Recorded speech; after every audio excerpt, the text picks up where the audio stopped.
What's up, everybody? Welcome back to the Top 5 Pod. You know what it is? You know what we're here to do? We're back on screen today. Beautiful Austin, Texas. We got the jackets on. It's finally chilly outside. I'm with the boys. We got Primo in here, gentleman that takes charge of the ones and twos on every episode when we're in studio, of course, of the Top 5 Pod. And we got my G Neff in here, the president of La Peña Madridista in Austin, Texas, live in the flesh. Mr. President, how are you doing today?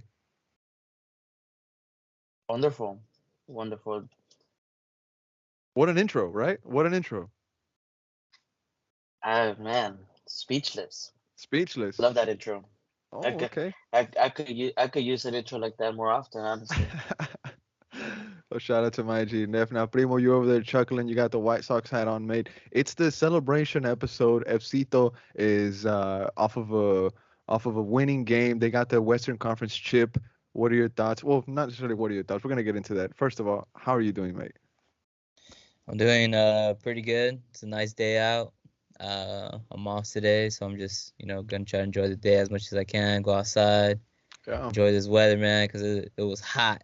It was hot during the summer, so Dude, it was very hot. It's funny because on Sunday, I'm in a team called Paprika FC, and the last game I played with them was before the Colorado trip. I couldn't make the game when we were in Colorado, obviously, because I was over there and I was getting back into town. But the game before the Colorado trip, it was hot. I was sweating, and then we played yesterday. Today's Monday morning, and I was wearing an Under Armour. I was out there doing my thing with an Under Armour, and it was like I was just thinking how crazy it is that weather's finally changing, and we're about to get into the cold, and winter's coming, winter season that comes with transfer rumors, stuff like that, and We're Austin TV and Top Flight is going to be taking care of all of that. But before we get into the episode, I want to send a shout out to the team. Obviously, We're Austin TV Top Flight Pod. I want to give a reminder to the listeners to subscribe to the podcast. Check us out on YouTube, Spotify, Apple Podcasts, wherever you listen to your podcast. Also, check us out on Twitter Spaces. We have spaces there all the time. We record them. That way you can listen to them later on, either the next day or the following night or the next morning. So make sure to check us out there. Follow us on all platforms. We got Instagram, Twitter, Threads. Am I missing something? TikTok. Everybody's on that app nowadays. So give us a follow there if you'd like to keep up with all Austin FC news the way that we keep it covered. So appreciate y'all. Now, gentlemen, let's get into the episode today. We got a lot to talk about. People can say, hey, there's not much going on with Austin FC. Well, we got our two team that's firing on all cylinders. We have quotes that are coming out from all different locations. And we have guys like Brandon Craig to talk about. Owen Wolf making a very important list. But we're going to start off with a quote, gentlemen. A quote from Danny Pereira that came out at the, what is it, Night in Verde at the 4ATX banquet. Shout out to those people. They do some really great work in the community. I think they just had a new mini pitch that was unveiled. One of the first ones that they did was literally maybe less than 500 feet from where I grew up, where I was born and raised. They did their first one at Woodridge, and that was my uh, elementary school. I used to walk there. It was literally that close to my house. So those mini pitches really make an impact on me right now. I can only imagine what kind of impact they're going to make on the future generations. But the Night in Verde gave us the Legend Award, the Legend of the Year. It went to Mr. Danny Pereira, rightfully deserved. He's kind of turning into the face of the club. Maybe you can argue that. That's what I pointed out a couple months ago. Some people were arguing that it was Drusi, but Drusi's a bit of a shy guy. He is our captain, but Danny is just maybe a bit easily. Maybe you can talk to him a bit more easy. Now, the quote, and I want you to react to this quote. This is Danny Pereira talking to Corey Mose. We got this via Corey Mose. Shout out to him. He does a lot of great work. The quote is, I think Josh is a great coach. The idea, the way he wants to play, it fits me. And I think if we can all adapt to it, we're going to be dangerous, man. We just got to practice it more, be a little more committed, and that's it. And that was Danny Pereira speaking to Corey Mose at Q2 Stadium before the night in Verde. Corey Mose, very cheeky, asked him about Josh Wolf right off the bat. Great journalism right there. But what was your thoughts on this quote by Danny Pereira, Neff? Well, I think Danny said what he had to say in regards to that. I mean, he and the players that everybody knows, what's going on with the name Wolf in Austin, Texas today. Really ever since Rodo and the club decided to back him. They know Wolf is not necessarily in the most favorable scenarios within the fan base. They know there's some movement.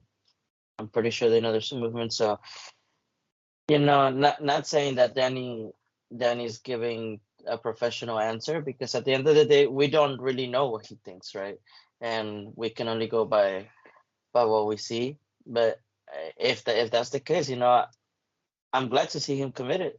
I'm glad to see him committed to the idea, and hopefully all it takes is that little commitment by him and the rest of the players. Thank you. Now, Primo, we hear Nev talk about that he's happy to hear that Danny and the rest of the players are going to be more committed. I want to ask you, where was that commitment this season? Was it there? Was it not there? Is Danny saying, is he saying that they weren't committed to the project this season, or is that maybe looking too much into it? Your thoughts, bro? I mean, I think it's just right there in the quote itself. I think that last part that he said, when he says, that they got to practice it more, and if they can be a little bit more committed, it will work. That just indicates to me that there's some players that are having maybe a hard time adapting to Wolf style. Danny obviously not being one of those players. I think Danny has been, great since season 1. He's been pretty consistent up until now. So he's never really had a problem adapting to the way he plays. And he also has a lot of freedom, I think, in the midfield. So with that, it's he's kind of just adjusted to all that. But I think he's just indicating, obviously he says that if they can all adapt, meaning that there's some that maybe haven't, that it would be a killer team. So whether those players will adapt, who knows? We'll just see.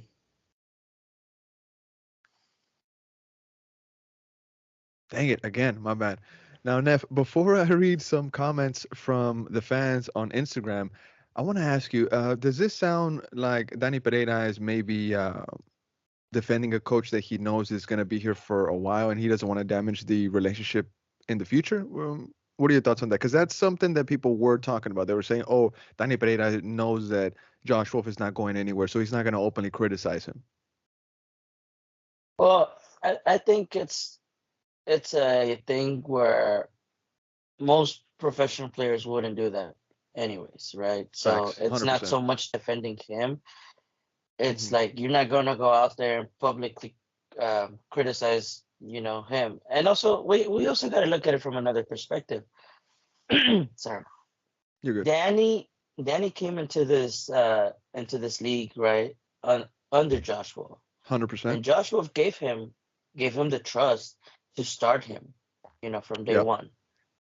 In the Mhm. eyes of many, he wouldn't have been a starter. So I do believe that Danny does have a lot of gratitude towards Josh, and I mean That's a good point. that's why I say a lot of this quote to me seems very genuine.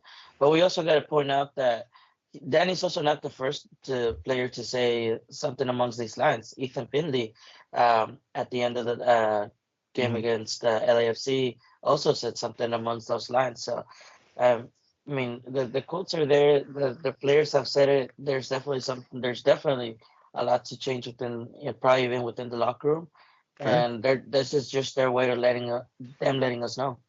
Okay. Now, real quick, some comments from the fans on Instagram. We had Elena R.ATX. She goes on to say, Danny, tú te lo creíste hasta nervioso contestas. No importa, we love you. So kind of maybe saying, hey, Danny looked nervous. He doesn't even believe it. Jimenez Anselmo, he goes on to say, LMAO, ni él se la cree, ha ha ha, which means, hey, LOL, he doesn't even believe it himself. We had a nap with AK. They say, I can't stand the guy, but I want to keep playing. So you see the kind of narrative I was talking about, and if there's some people were kind of wanting to push.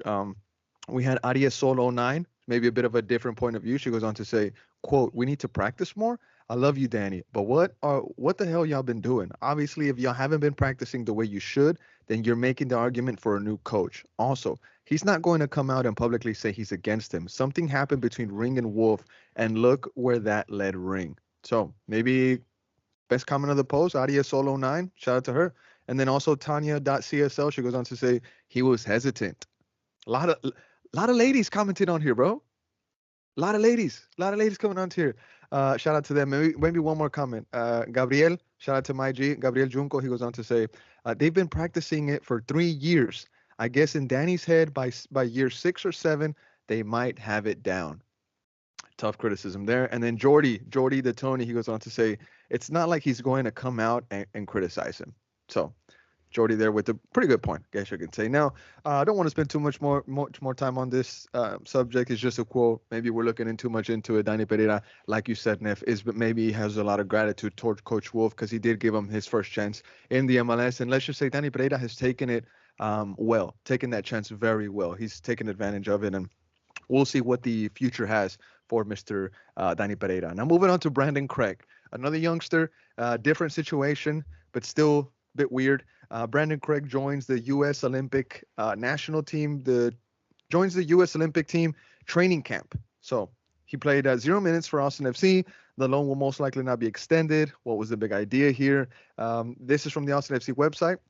It goes on to say the U.S. Soccer announced today that Austin FC defender Brandon Craig has been added to the U.S. Olympic men's soccer team roster for the program's training camp in Phoenix, Arizona, from October 8th through the 18th, in preparation for the 2024 Summer Olympic Games in Paris.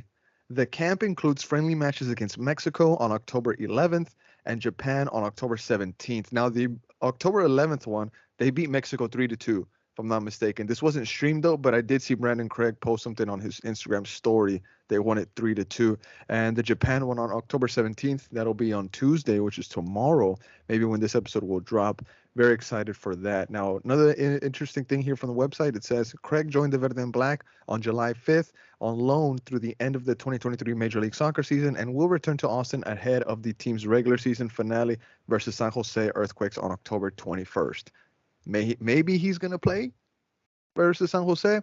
Who knows? Now, Primo, any thoughts on Mr. Brandon Craig before we go on to Owen? I mean, nothing much to say. I mean, we hardly what can you saw say, anything right? from the guy. What can you say? You know, this kind of reminds me a little bit of that Corozo situation.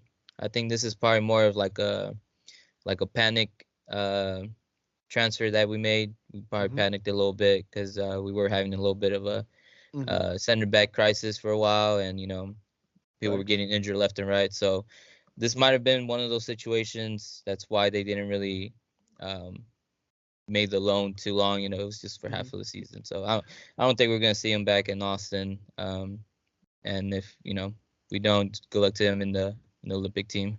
Yeah, and then whenever he goes back to Philly, there was a lot of people that were upset that he came to Austin, because they felt they kind of knew, they predicted that it was going to be maybe a bit of a like a plateau in his career, because we really didn't help him out. You know what I mean? We didn't give him any PT. He was just hanging out with Owen, and I kind of feel bad the way that things played out here in Austin. But he's gonna go back to Philly. He's gonna keep developing, I guess you could say, and watch out because people are saying that he's gonna be one of the next big things. Neff, any thoughts on Mr. Brandon? No, I think it's a shame that we weren't able to utilize him. I definitely feel like there was more than enough opportunity for him to get on the field. It was just Wolf criteria. I guess he didn't feel like he was ready. But I'm right there with Primo. It definitely was a panic signing. Just almost kind of like the Rado situation as well, where he only came in for a couple months and then didn't extend that loan, didn't try to buy him or anything. But yeah, props to him. Definitely looks like he could be one for the future. So good luck to him. Definitely one for the future. Good luck to Mr. Brandon Craig whenever you go back to Philly in the Olympic, and we might see him versus San Jose. So it's not just all done over yet, but we know what's going to happen with this gentleman. He's going to end up going back. Now let's talk about Owen Wolf. We talked about him in the last pod. Different situation. He was finalist for the Young Player of the League award or something like that. This episode today, we're talking about Owen Wolf again, but this time in the sense because in the topic, in the sense of Owen Wolf voted number 18 in the top 20 players under 20 years old in MLS. Fantastic achievement for Owen. He's a very young player. He's 18, 19 years old. He's a kid, homegrown for Austin FC, even though he is from Georgia. Uh, I know a lot of people like to kind of go back and forth about Owen Wolf, and I get it 100%. I'd like to challenge the folks that go against Owen and say, would they still have the same criticism for him if he didn't have that last name? You know, I wonder if it was Owen Wazowski or something, right? Or Owen Peña, right? I don't know if folks would still be as critical of him, and if over there losing his losing his Owen Wazowski, he's gonna like that. But let's get into the Owen Wolf situation, the Owen Wolf topic, y'all. Major League Soccer MLS announced today the 2020, not today, but this is from the press release, announced today that the 2023 MLS 2020, sorry. Major League Soccer MLS announced today the 2023 MLS 22 Under 22 presented by Body Armor, with 18-year-old Austin FC midfielder Owen Wolf voted to the list at the number 18 spot. The MLS 22 Under 22 presented by Body Armor is an annual list recognizing the league's best player under the age of 22, as voted by MLS staff and season pass talent. This is a quote from Rodo Borrell before we get Nev's thoughts. Quote, "We are proud of Owen for having earned this well-deserved recognition. As one of the best young players in MLS, he has grown and developed a lot during his time in Austin, and he has a bright future ahead." Rodo Borrell on Owen Wolf. Nev, react to this quote by our sporting director on one of our maybe brightest young talents. um, well, I've told you before, and I'll say it again. I think we take for granted how young he is, and a lot of that has to do with the last name that he carries. I mean, it is what it is. It goes for and it goes against too. I mean, we've heard a lot of shouts of nepotism in the club, and I don't think it's necessarily going that way. I do think that he got a lot more playtime this season than he maybe deserved, given the players that we have in those positions as well. But honestly, just congratulations to him. It's a great shout, and hopefully it just means that he's going in the right direction, and you know you don't get experience by just being on the bench or just being there and watching the pros. He's there for a reason at the end of the day. Fair shout, fair shout. Primo, any thoughts on Mr. Owen Wolf? Rodo Borrell, very proud of Owen. I can only imagine how Josh Wolf feels, Coach Wolf, not only as a coach but as a father. Obviously, you see that your son is developing the way that you would like. Even after you already have a son in the league, you have Tyler in there, then you would have Owen. You still got Gavin that's still coming up, young kid. But any thoughts on Mr. Owen Wolf, Primo? It's definitely good recognition. If you look at that list, man, there's some amazing players on that list. So for him to make it, be part of that, is pretty cool. Representing Austin, showing what Austin can develop. And I mean, he's when he has good games, he has good games, man. He's not a bad player. Like Nev said, maybe he did get a little bit more time than what he deserved, but the kid gets national team call-ups, consistent minutes. So all that's just gonna be good for his development. Hopefully, he develops well. Maybe we can, use him. He can be part of our first team later on in the future. So like we can take advantage of that. Or who knows, we might sell him someday. But he's definitely developing into a good player. Now, Nev, Primo talks about Owen Wolf developing, getting all the consistent minutes. There is a chunk of the fan base that argues that Owen Wolf gets those consistent minutes because he's receiving some type of special treatment. I have these stats here from Transfer Market. Owen Wolf across all competitions for Austin FC, 30 appearances, more than 2,000 minutes. I think it's 2,100 minutes, 1 goal, 3 assists across all competitions. Those consistent minutes, those consistent appearances, do you think that Owen Wolf is receiving some type of special treatment, or has he earned it on the pitch? I see, and this is where it gets really tricky, because I can't say that he earned it like 100%, because last season he also didn't do. He showed glimpses of of a lot of talent, but I don't know that that was enough to to bench ring for him, especially on match day one. So I don't know that he deserved it. I know that obviously the coaching staff sees something in him, um, but he's also not bad. A lot of those minutes do seemed forced though, because he was played in multiple positions throughout the season, in which you could argue is like, well, we have like another two players that could have played there, you know. So a lot of that, it does seem forced. I don't obviously he's just there to do what the coach tells him. Coach tells him to play right back, play left back. He's got to do it. But it could be also what Primo says. It could be trying to boost that resume, you know, to get maybe sell him in the future. Okay. At the end, it's all for his benefit.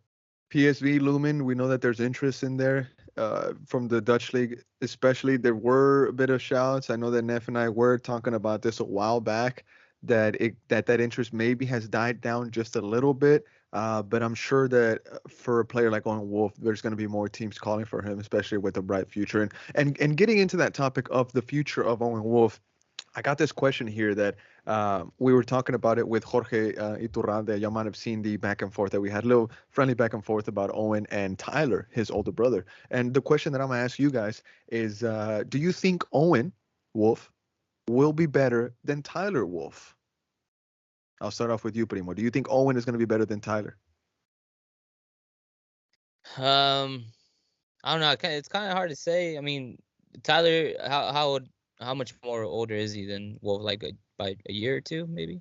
No, Tyler's like, he's, if I'm not mistaken, he's up there. I should have known how old he was, but Tyler already had a bit of a loan spell in Belgium, and it failed. He came back. Now he's back in MLS. Let's see, he's 20 years old. So you're right. Okay. He's not that older Not than that Owen Wolf. older. So let me just pose it like this, since they're very similar in age. Who do you think is going to be better in 3 years? Owen for sure. Yeah. Owen better in 3 years. Mm-hmm. Okay. Neff. I'm just going off of what you just told me about his loan spell in Europe, kind of falling Mhm. through. Owen still has that potential. You know, he still can get that opportunity. Maybe he can go off over there. Who Mhm. knows? But I think my money's on Owen right now. Okay. Neff. I like to say Owen. Like I've seen some of Tyler's game this season, Mhm. and Owen definitely has that. He has more potential, I like to say, but Tyler's definitely more, I guess, more solid in his finishing, his attacking. He does a little bit more on the one-on-ones. Uh, However, the question who's gonna be better is really gonna depend on where they move next, right? Because I think Owen definitely has that potential and it could explode, but I don't think he's gonna be able to explode it, at least not while his dad says coach. I think he's gonna have to look elsewhere to try to explode that, and really to prove to everyone else that that he didn't get to where he was because of his dad, right? That he deserves and he earned those minutes. I think he has the upside, but like I said, it's just gonna depend on how he develops elsewhere as well, or just without his dad next to him. Now, my answer, just in real short words, was Owen Wolf. That's what I told George, because he asked, he was like, "Hey, who do you think is going to be better in 3 years?" I said Owen, and the reason behind that answer that I gave was I think Owen Wolf is going to take. Hopefully, he's going to take advantage of the resources that he has here in Austin FC, and maybe the bit of one-on-one development that he has with his father. Tyler Wolf hasn't had that opportunity to have such close um, development with his father, Josh Wolf. Owen Wolf has that here in Austin FC. They can go home and talk about, hey, I could have done this better. I could have done that better. Tyler doesn't have that. So if Owen Wolf takes advantage of that time he has with somebody so close to him where they can really develop him and really just explode all of his talents, and I think Owen Wolf eventually down the line in 3 years can be and probably will be better than Tyler Wolf. And there's no disrespect to his older brother Tyler. It's just the resources that Owen has here and the kind of development. My ring light just went out. And the kind of development that Owen Wolf can have, he could easily surpass his older bro. Now I'm gonna ask one of the next questions, and I'm gonna try to connect my ring light. I don't know, it just went out right now. All right, boys. Now moving on into the next subject of the Top Flight Pod tonight or today is Leo Väisänen and Finland. We see that he got called up to play in the games against Slovenia and Kazakhstan. The Kazakhstan game hasn't happened. The one we're going to talk about right now is the Slovenia match. Now, Slovenia, you hear it and you're thinking, oh, they're not a European powerhouse, this and that. But then you see who they got in goal. Do you know who they have in goal? Can you take a guess? One of the best keepers in the world. Completely slips by me all the time. You're on mute, Neff. Good. It's not Handanovic, is it? No. It's somebody you know very well. The goalkeeper for Slovenia. I saw him and I was like, oh, no wonder they lost. 3-0. Mind you, he wasn't really forced to make that many saves. No? Give up? No. Oh, that's right. You give up? It's Atletico Madrid, right? Jan Oblak. Oblak, Yeah, right? Oblak. Oh my God. Oblak is the keeper for Slovenia. But we see here, Leo Väisänen, his stats: 90 minutes played, 3 clearances, 1 tackle, 1 penalty committed, y'all. He commits a penalty. Moving on, 93 touches, 88% pass accuracy, 2 out of 6 long balls completed, 3 out of 6 ground duels won, 4 out of 6 aerial duels won. 12 times possession was lost by Leo Väisänen, 2 fouls by him, and he was fouled 2 times. So if you hear these stats, we're going to get into the penalty right now, but 90 minutes played, 3 clearances, he got a 6.0 match rating. Your thoughts on Leo Väisänen versus Slovenia? Maybe a bit flojito, we can say. I'm going to connect this ring light. Go ahead, Neff. Yeah, I think he just hasn't been the same. He hasn't been the same since the injury, and it sucks for him, honestly, because I think he was showing to have a bit of a decent level before the injury, and it's one of those injuries where you don't ever know how you're gonna come back from those injuries. Hopefully he after a good preseason he finds his feet again, because he's just definitely looking lost every game.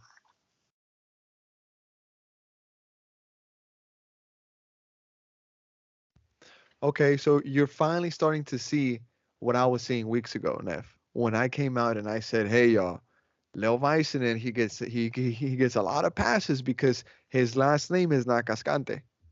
His last name is not Cascante, and that's the reason why he doesn't I don't get think criticized." it's going that way, bro. Look, Look, I all understand I'm where saying, you're coming from. Look, let me just what finish I'm my thought. saying is, Let me finish okay, my thought real quick. Let me just finish my thought. Väisänen can be better. He should be better, right?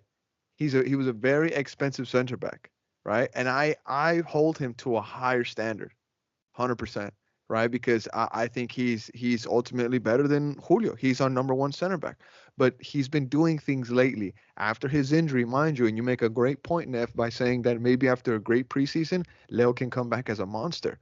You make a great point in that, and I agree 100%. But as of late, since his injury, Leo Väisänen, I can't say he's on another level than Julio Cascante. They're playing very similar styles in recent weeks, and it's after Leo Väisänen's injury, right? So you make a great point.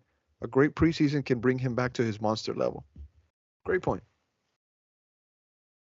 Yeah, I just don't agree with the fact that just because he's not Cascante. Look, it's a long season, but yeah, I don't even think it's a fair comparison, because one's been here for 3 years doing the same type of things.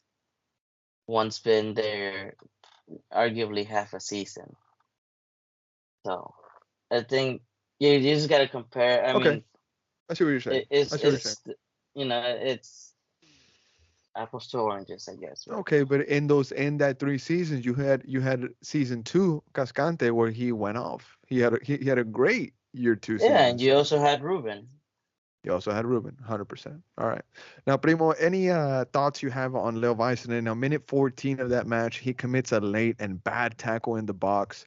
I don't know what he was thinking. Maybe he wanted to get there before the striker. He doesn't anticipate it well, and he gets caught in just like a bad tackle. Pepe did a similar tackle to Fernando Torres in the 2015 UCL final. You remember where he kind of just gets his ankle stuck? You remember that? Remember that foul? It was pretty similar to this, honestly. And Leo knows it immediately. Whenever the ref calls the PK, Leo just the look in his face is not again. Come on, man. But your thoughts, Primo, on Väisänen commits a penalty minute 14 that causes Slovenia to go up, and then you hear the stats and the argument Neff and I had going back and forth. Your thoughts on Mr. Väisänen? I mean, it's that injury, man. That injury's just got him, and it's taken maybe a while for him to get back into rhythm. Also, when was the last time he played with the national team? I think it's been a while. So, for him to trying to get comfortable with Austin FC and then having to get comfortable with his national team again, and then Finland, you're playing these European teams. It's I think more intense than MLS. So, it's definitely going to take him a while to get back to where he's at. Hopefully it just takes one preseason and he's good to go. I mean, he's 26. He should be, these are considered his prime years. So my man should be showing out. We were really excited for him at the beginning of the season 100%. For a reason. So, hopefully he gets back into his form, because I would want to see more of him. Yes, definitely. He has to do more for this team, because he is, like I said, he's our number one center back. If he's not number one, that makes Julio our number one. And we've said it many times on this pod that Julio performs better as a number two. He's your Pepe to a Sergio Ramos. He's your Vidic to your Ferdinand. You know what I'm saying? I don't know how else to put it. I'm sorry, bro, but I want to talk a little bit about this table. Neff, anything you want to say? Just real quick, one thing that kind of concerns me of Väisänen is that I've noticed that he hasn't been able to really acclimate to the weather here, and the heat stroke. That's one, yeah, because it's pretty. He's been here for he's been in Texas for quite a bit of time now, so where you could probably say, yeah, you know what, maybe it shouldn't bother him as much. But it was really bad when he came out. To be fair, this summer and the summer before have been record-breaking summers. Yeah, no. In Texas. Absolutely. And there's natives in Austin that are struggling to themselves adapt to this heat. You know what I'm saying? Just real quick throwing it out there. I've had to work on a roof for the past two summers, and you got to get used to it. You got to drink water, all that stuff. As professional athletes, they might have a better system to get acclimated to the weather, to adapt to the weather, and I don't know what's going on with that. But you're right. You make a great point. Neff. Yeah, it's something that concerns me mostly. Even maybe he would consider leaving because of it. I mean, it wasn't Ruben's motive for leaving, but we also know that Ruben had a hard time struggling. He struggled a lot with the heat here as well. But hopefully it's something that he can get, I guess, more used to, find better ways to get over, not get over it, but get acclimated. If I can offer anything, just get a really good AC system in your house. I know some guys, 2 or 3, maybe 4 or 5, and we'll get you set up. It's hot outside, but that doesn't mean that the inside of your house has to be hot as well. Get it cold, buddy. All right, now, boys, Finland still with some hope. I put the table there in the notes that I sent you earlier. We have Slovenia topping this. I believe this is Group H, topping the group. They have 16 points. Denmark in second place with 16 points as well. Finland in third with 12. Kazakhstan, their next opponent, that's going to be a big match. They have 12 points as well. Northern Ireland with 6 points, and San Marino with no points, bottom of that group. So Finland still with some hope, They gotta beat Kazakhstan. They cannot lose to Kazakhstan, and their hopes for Euro 2024 are still alive. Now, I did a little bit of digging. Let's say Finland does make it, right? Let's say Finland makes it to Euro 2024. When will Leo be gone for the season? Because you got to think about it. If Leo gets international duty for a tournament, how long is he going to be gone? And for the group stage, he would only miss about 3 to 4 games in I think it's June or July. I was looking at it earlier. I think I have it still open here on the windows. So the group stages for the Euro 2024, the final group stage match is the 25th of June. Okay, 2024, and the first group stage match, let's say Finland doesn't make it out of the group stage, is when does it start? Thursday, June 13th. So Leo would be gone from June 13th to what did I say, the 25th. If I'm not wrong, what I just said right there. Yep. Yeah, right there. So interesting note there. The days that Leo could miss if Finland does make it to Euro 2024. Now let's say they make it further than the group stage. So Leo would be gone even more than that. And even if even if Finland only makes it in the group stage, doesn't make it past the group stage, I'm sorry, Leo would probably take a couple more days to rest, to relax, maybe 4 to 5 days. I don't know, it's customary for those soccer players, but he's not going to come back immediately. So he would miss a little bit of a chunk in the summer. I know that he'll be happy to leave the Texas summer heat in the middle of June, July, whatever, to go to Europe. This is going to be in Germany. This Euro 2024 is going to be in Germany. So very excited for Levaisen and Finland, see what they can muster together. Now, boys, any other thoughts on Mr. Levaisen before we get into FCito? No, just wish everything gets better regarding him. You know, having that great preseason and just showing out next season because Thanks. God knows we need it. Yeah, definitely. Now let's see what we do in the off season. We're gonna let Rolo cook. We're gonna let Josh Wolf cook. Claudio Reyna's no longer here, and let's see if we bring in some support for Vaisinen, some support for Cascante, support for Drusi, support for Rigoni, and everybody else. I mean, they might be in limbo. We got Ethan Finley. We don't know if we're gonna keep him. There's contract scares with Danny. There's all this conversation going around with all these other players. We'll see what happens. Now, moving into AustinFCII, the final of the Western Conference versus Colorado Rapids 2. AustinFCII wins it in penalties. Massive game that happened last night in Commerce City, Colorado, just outside of Denver. It was I know Neff was saying it was a bit of a boring match at first. I think it was just cagey. I think it was two teams that were scared to go down first. I know AustinFCII might have had a bit of thoughts like, hey, we haven't beat these guys all season. How are we going to beat them this time? Maybe there was some kind of doubt at first, just based off of the way that the boys were playing. I do want to note that the first 45 minutes, in my opinion, were all Colorado. It was all the Rapids. Was it not what's his name, Remy Cabral, the younger brother? I mean, he looks so fast out there, dude. He looked like a gazelle on every counterattack, just headed down the field. He was spearing every counterattack, and it was a bit of a worry. But once they got to our goal and they were knocking on that door, it gave me a bit of relaxation. It helped me meditate a little bit. It helped me calm down. Helped me relax. The fact that we had the best keeper in MLSNextPro of the year in Damian Loss. We haven't been known too much for our defense, maybe.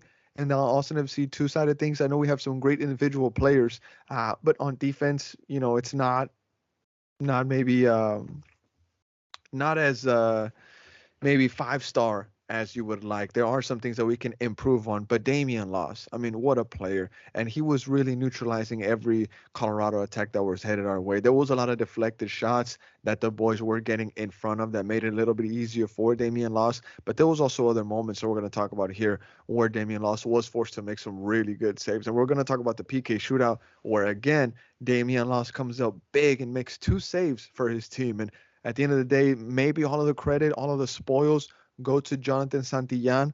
He does make the final PK to send his team to the MLS NextPro finals, and we're gonna talk about that right now. So, gentlemen, let's get into this topic in depth. We got to talk about it.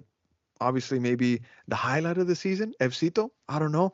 Neff, your overall thoughts on the match that happened last night, brother? Yeah, no, the game seems like it wasn't, especially at the beginning, the first half, like you said, it didn't seem like it was too exciting. It wasn't going. It was really all Colorado for a good chunk of time, but I feel like it was Austin inviting that. Uh, I think the game though, Austin definitely handled it well once they got those nerves out of the way. I feel like that's really what happened on that second half. Um, I feel like they got over with the first half. They said, you know what, this is the stage we're on. We got to perform, and they did well. I mean, if you, I'm not one to go base that stats or Mm-hmm. anything, but if you look at those stats, the team actually looked like it performed really well. I mean, like you said, even in defense, this game seemed fairly solid, especially with all those counterattacks Yeah. from Colorado. Mm-hmm. So yeah, no, I think the team did well, and yeah, the highlight of course is gonna go right to the winning PK, but Damian lost it. 100%. What a goalkeeper we have in What our a ranks! goalkeeper. What What a a goalkeeper! goalkeeper.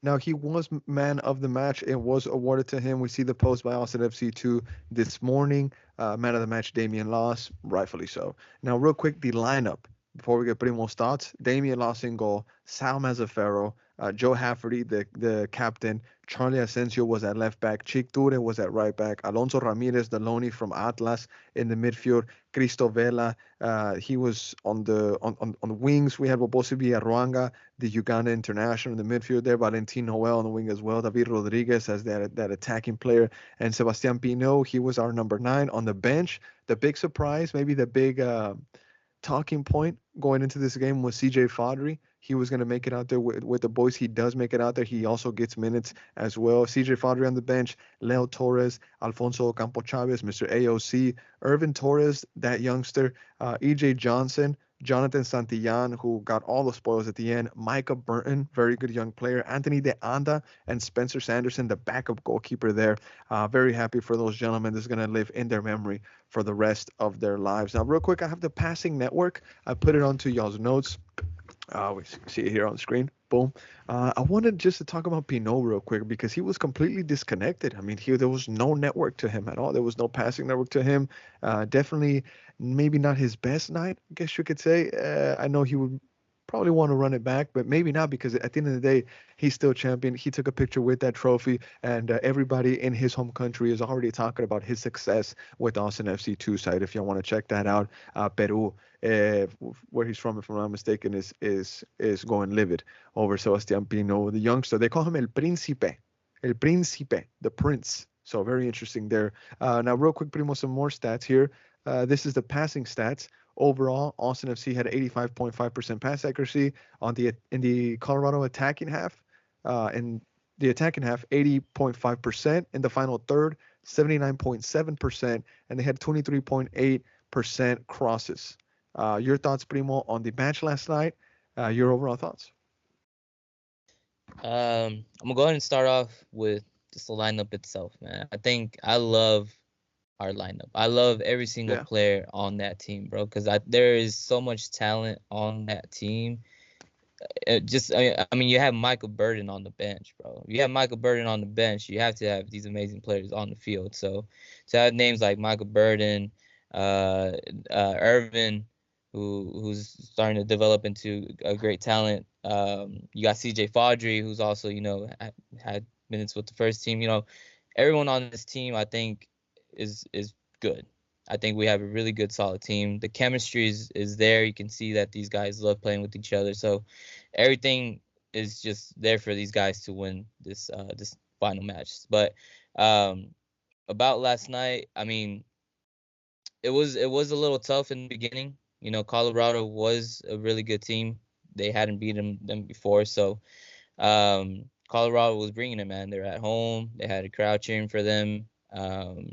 Really good chances coming from Colorado, and I mean, they're just on top of everything, man. So, Austin FC held their own. We have an amazing keeper, like you mentioned, Damian Laws, who I expect to see in the first team, pretty soon. So, Yeah. and then the way it ended, man, just those penalties, and yes, the credit always goes to that last person that takes the penalty, but we weren't able to finish it that early if it wasn't for Damian Loss, bro. Damian Loss saves. That second save was crazy, man. I love this team, man. I love Austin FC too. Mate, we said this at the beginning of the season. We said that this team might be more exciting to watch than the first team, and it ended up being dead on point, dude.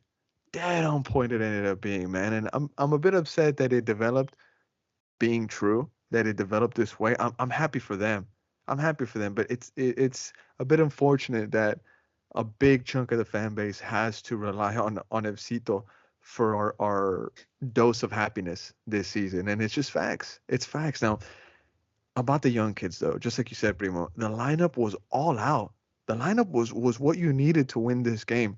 Mind you, it was 0-0. You can say that it was a bit of a cagey match. There wasn't much in it, but these were two heavy hitters throughout the whole league. It's like if you had Man City and Arsenal going at it. It's like a Real Madrid Atletico. It's a Bayern Munich Real Madrid match. These teams are going at it because they're the top dogs of the season. Colorado Rapids, like I mentioned before, had gotten the best of us three times, but what mattered was when we played them this freaking time and the boys got it done. And that's why I love this team, just like you do, Primo. I love this team because of that same reason. Now, I want to talk a little bit of the highlights that I have here. Now, there wasn't much. There was no goals, but there was moments in the match before we get into the PKs. Now, minute 9, Bobosi gives it away in the midfield. It sets up a Colorado attack that looked dangerous, but Damian Law saves the shot after being deflected from a way out. Minute 15, Bobosi gets turned by Marlon Vargas. Now, this kid, I'm going to pause real quick. This kid, Marlon Vargas, he had a fantastic game for Colorado. Bright future ahead for this kid. I'm very excited to see what he ends up being in the future. Everybody keep an eye on Marlon Vargas. Continuing on with the highlight.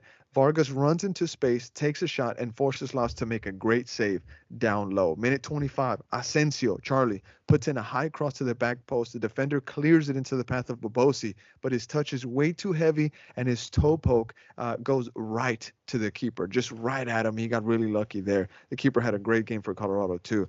Minute 29, loss of possession in the midfield led to a bit of a 1v1 versus Damian Laos. There was pressure by Salvatore Mazzaferro, but Laos ultimately made the save to deny Colorado of their goal. Minute 37, Remy Cabral starts a counter, and it ends with a three-toed volley that Damian Laos has to save down low. Danger man, Cabral, all night. Minute 43, Noel sets up Rodriguez at the back post for a first-time finish, but the shot was very poor from David Rodriguez. Maybe the best chance of the night so far for Austin FC, and it was just a really slow, just didn't get enough on it, and it goes right into the keeper. Moving on into the second half, this was a big change that the coach Brett Utley had to make. Minute 54, CJ Fodry comes on for Cristo Vela. That maybe altered the game there just a little bit because we see a bit of a first team talent in a two game kind of situation, I guess you could say. And this is exactly what happened. Minute 65, CJ Fodry gets away from the pressure by nutmegging a player who was closing in on him. He starts the run with the ball at his feet, but he gets pulled from behind, and the yellow card gets shown to the Colorado Rapids player. Now, CJ Fodry showing what he can do with the ball at his feet, dicing players ones and twos. Beautiful little cheeky nutmeg by him there. Now, moving forward, minute 85, Micah Burton gets subbed in for David Rodriguez. Very happy to see Micah Burton take the pitch there. Now, moving forward, this was minute 80. I have here. Minute 88, Pino is asking for a foul in the box. Noel gets a shot off that the keeper spills. Well, he saves it, and it bounces up, hits his gloves, and it spills out into the box. Then you have Chicture, who is crashing the net at full speed ahead, and it shows why he is a defender and he's not a midfielder or a forward, because his touch just lets him down. He blasts it over the bar. And, I mean, that's kind of the joke that people have when something like that happens to a defender, they say, "Oh, well, that's how you know he's a defender. That's how you know he's a red back, a center back, because he's just gonna clear it out." But Chicture for sure, he wants that one back. Now that was the end of regulation. We moved into extra time, minute 119. It was really the only thing of importance that I found in the entire piece of extra time. There was those interesting 30 minutes, but minute 119, right there at the very end, a final chance of the night falls onto Bobosi, who rips it. But I don't know how the Colorado keeper is able to make this save. He probably doesn't even know how he was able to make the save because he kind of like puts his head away and he throws his hand up a little bit and the ball just goes right to his arm and it goes out into the corner kick and the keeper kind of just it was such a hard shot that the keeper is thrown off balance and he falls outside of the goal. I don't know how he saved it, but he did. And now the last thing of importance before we get into the PK shootout is minute 120. Brett Utley with maybe the best decision of the season. He brings on Jonathan Santillan, if I'm not mistaken. I'm going to just call him Santillan. I'm not 100% on his first name. Santillan is subbed on for Bobosi Biarruanga, and that completely changed the rest of the match. Why? Because, well, we're going to get into the penalty shootouts right now. We had Valentin Noel step up first. Now, his PK was very interesting, boys, because Valentino shot it.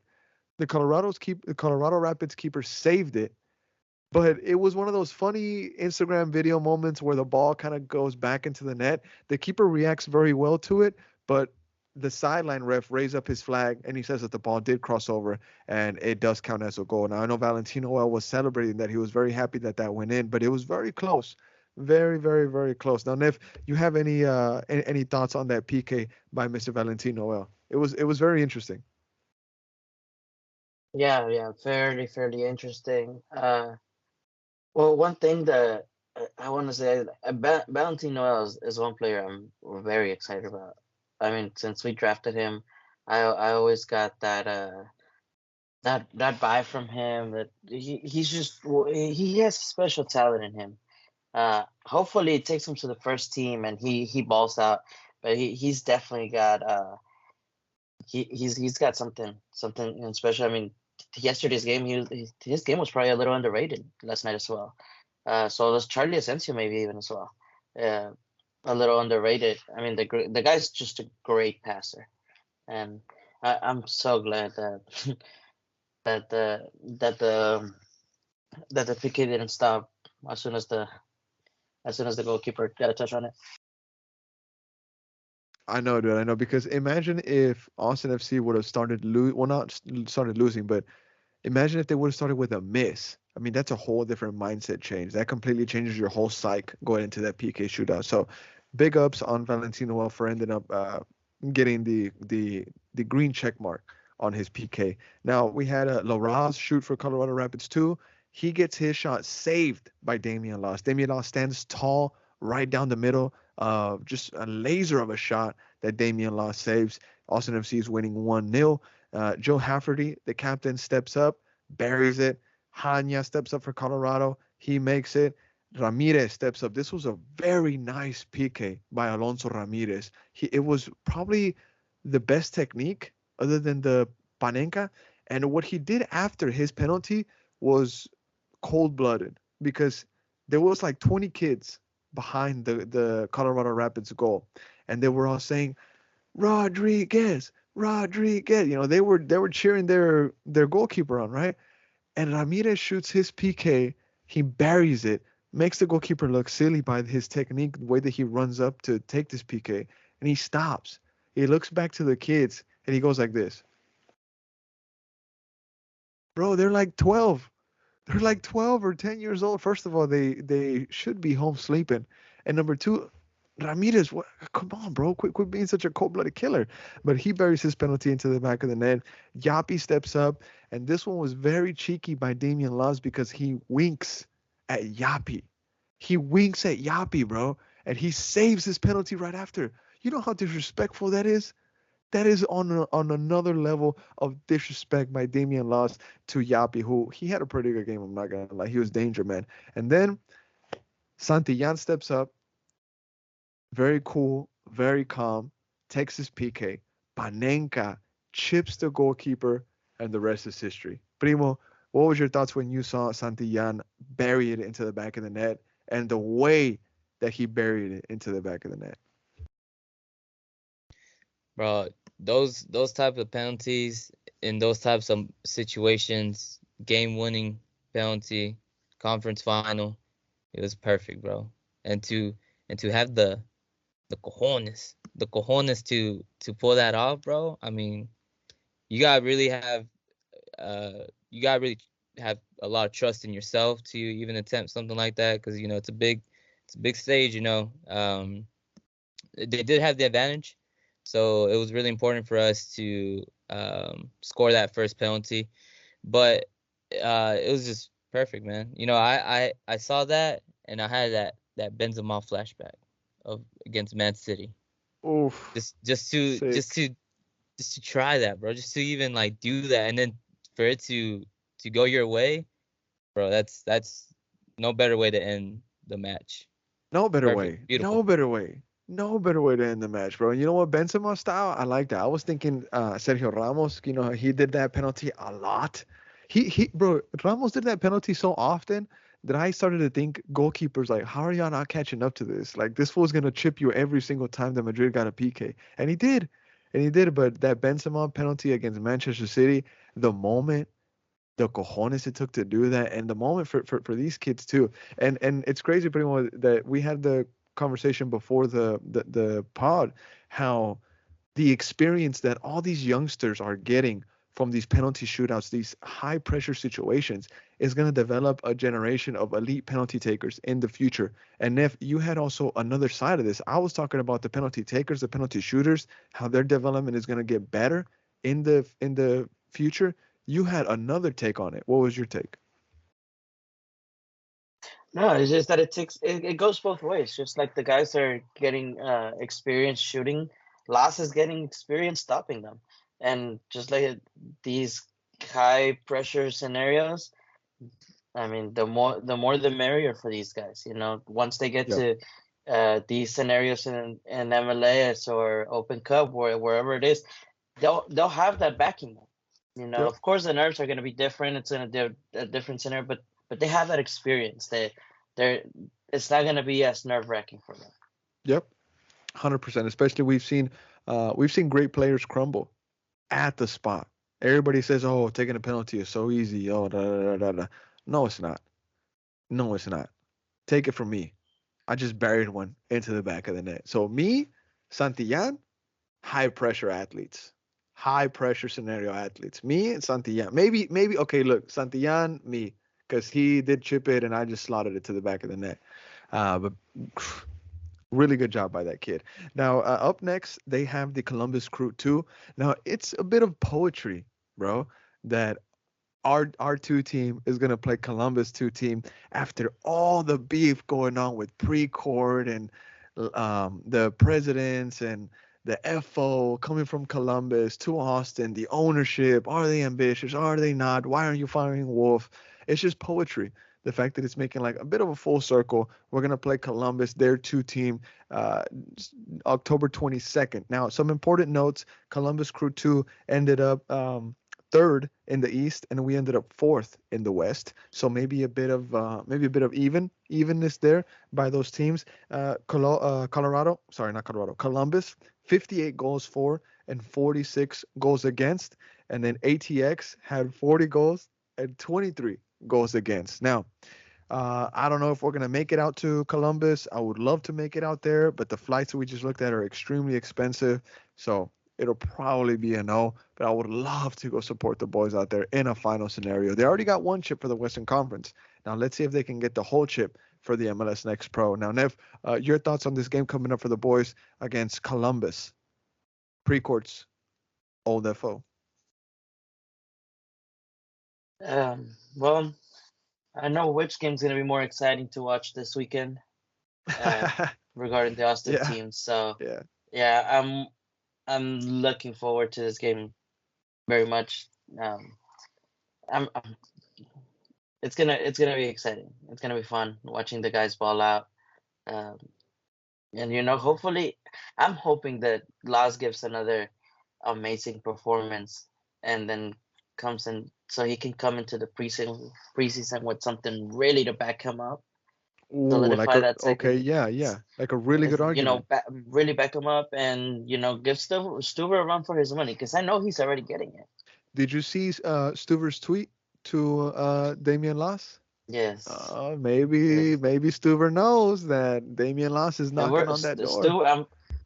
Stuber knows the competition that he's got ahead of him, and you know what? That's great. That's what you need in a team. You need that really healthy competition between the 100%. posts all year long. So 100%. And I'm Stuver really has excited for never that. had that. He's never had that second goalkeeper really giving him a run No, for his money. We've had no, not Tarbell, really. Bersano.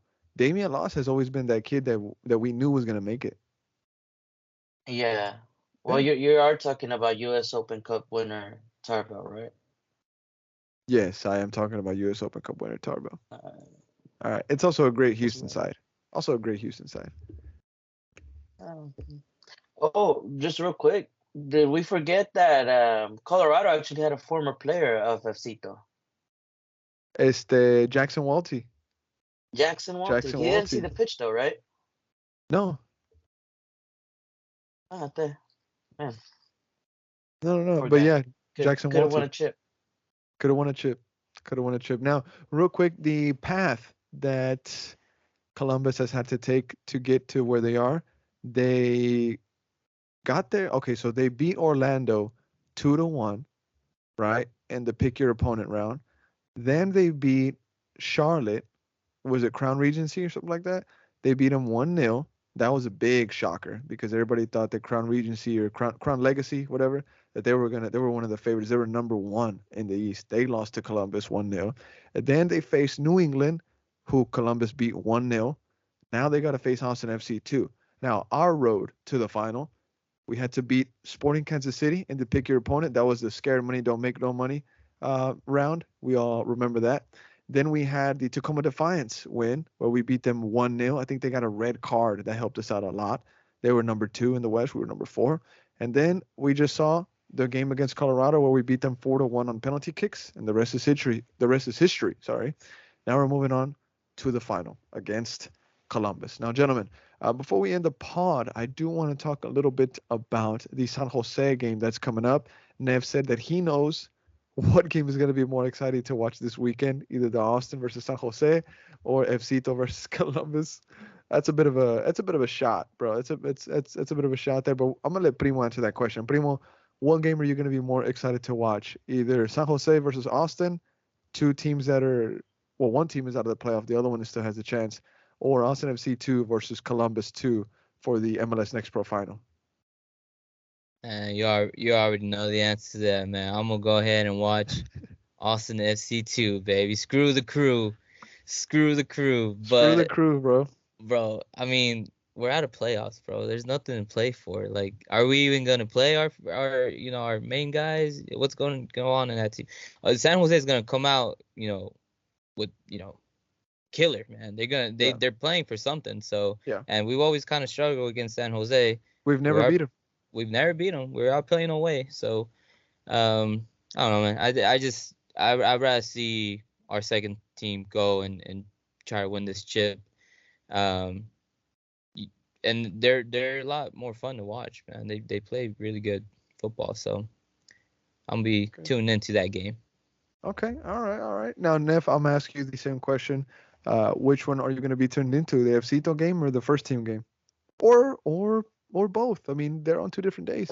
Thankfully they're on separate days, so I'll be tuning into both. But I'm definitely more excited about Okay. FCII. I mean, dude, get Owen Wolf to Ohio. Get him to that final, dude. Why not? Fuck it.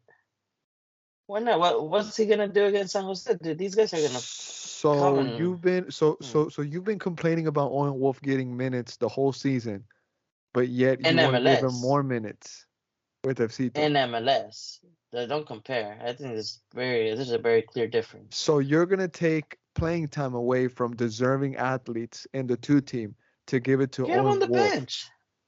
Get him on the bench. Get him second half or something. So if you're you need gonna him. waste the time of a first team player just to go sit on the bench of somewhere where he's not even gonna play. Is it going to get me a chip? It is gonna get you a chip. Then again, All right.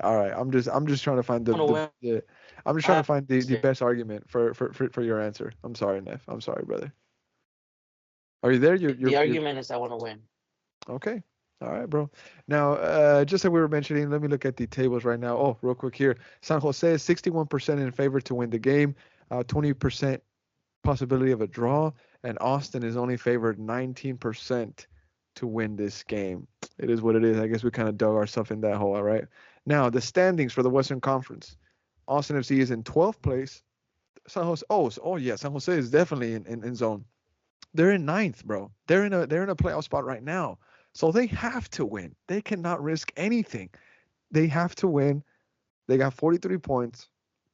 Sporting Kansas City is right there behind them, and Minnesota as well. So let's say Austin FC beats San Jose for the first time in their history.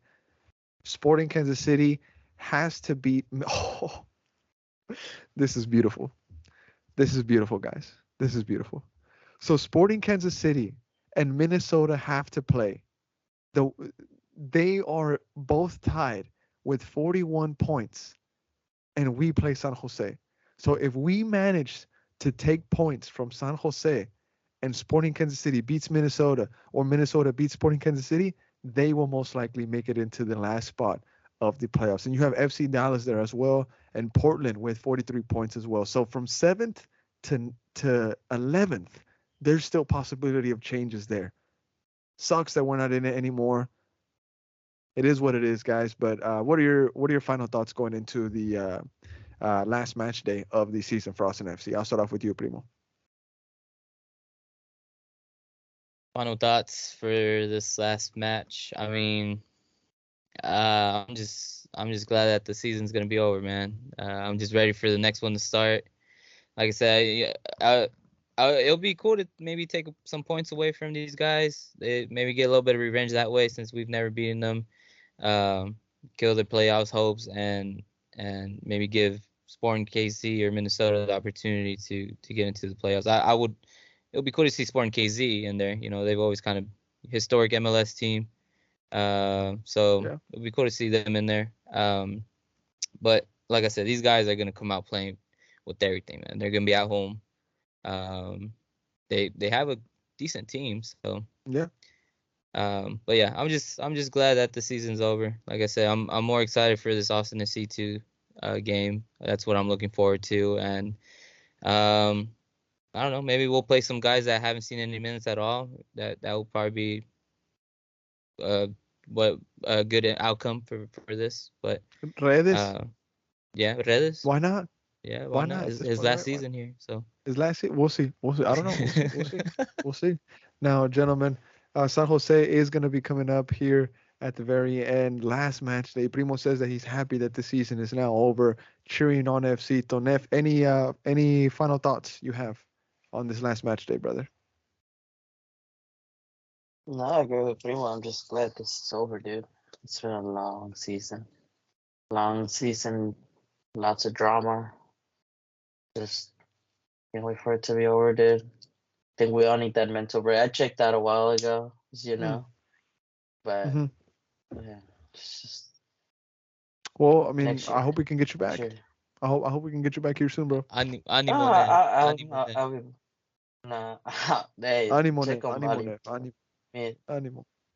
Yeah, nah. No, bro. I need something to believe in, brother.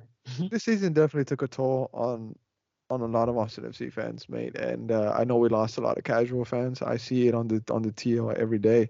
But hopefully a good bounce back in 2024 gets us back at the level that we want to be. This team, this city, this fan base, they deserve a better product from the team.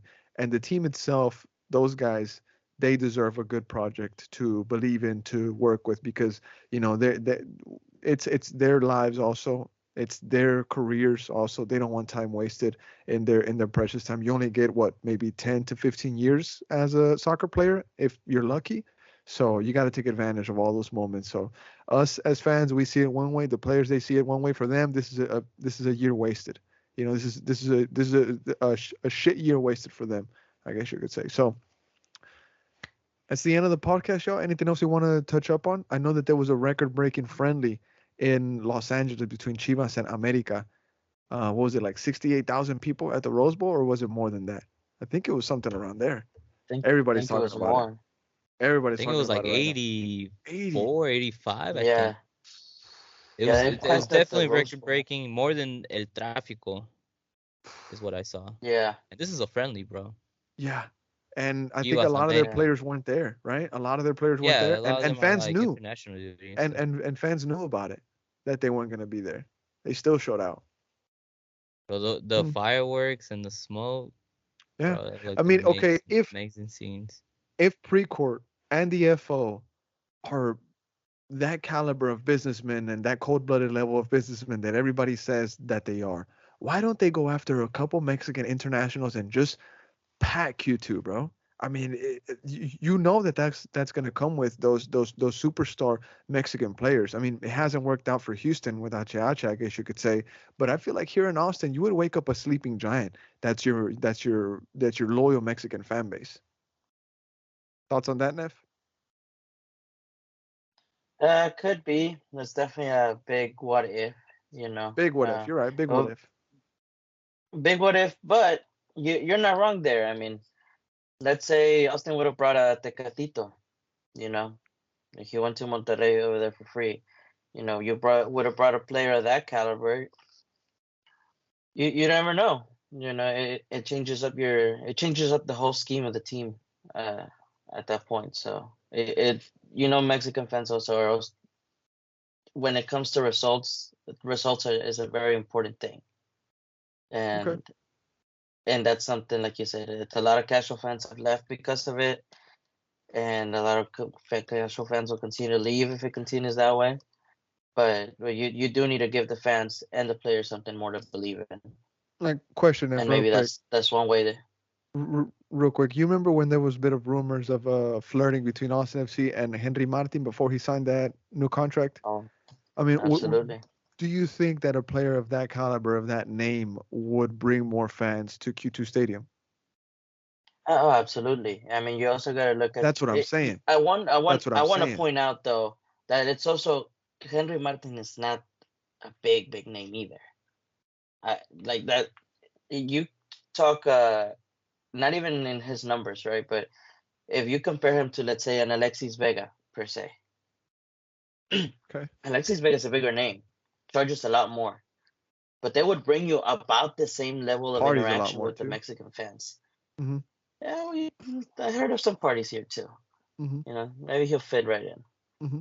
But you know, he'll bring you about the same level of interaction that Alexis Vega would. Mm-hmm. And also, he's coming from one of the biggest clubs in Mexico, which is America, which has a lot of fans here, not just here in Austin, but in the whole country. So it's what you get. It's marketing that you pay for, and it's expensive, but it could very well be worth it because at the end of the day, it's also a player that has quality to play these type of levels. Okay. Fair shout. Now, Primo, anything you want to add on this topic with the Chivas America, the Mexican players coming to Austin FC, maybe before we close out?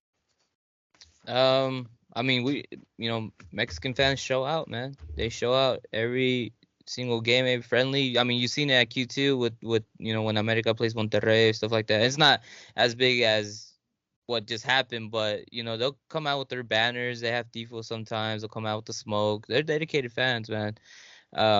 So bringing in just like it doesn't have to be a super big name, just Mexican, and they'll bring you fans. I've heard that they're pricey. That's why Austin FC doesn't go for them.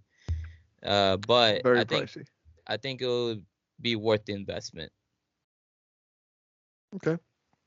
Definitely, man. Now, shout out to the boys for coming into the pod today. Bit of top flight and coffee this morning.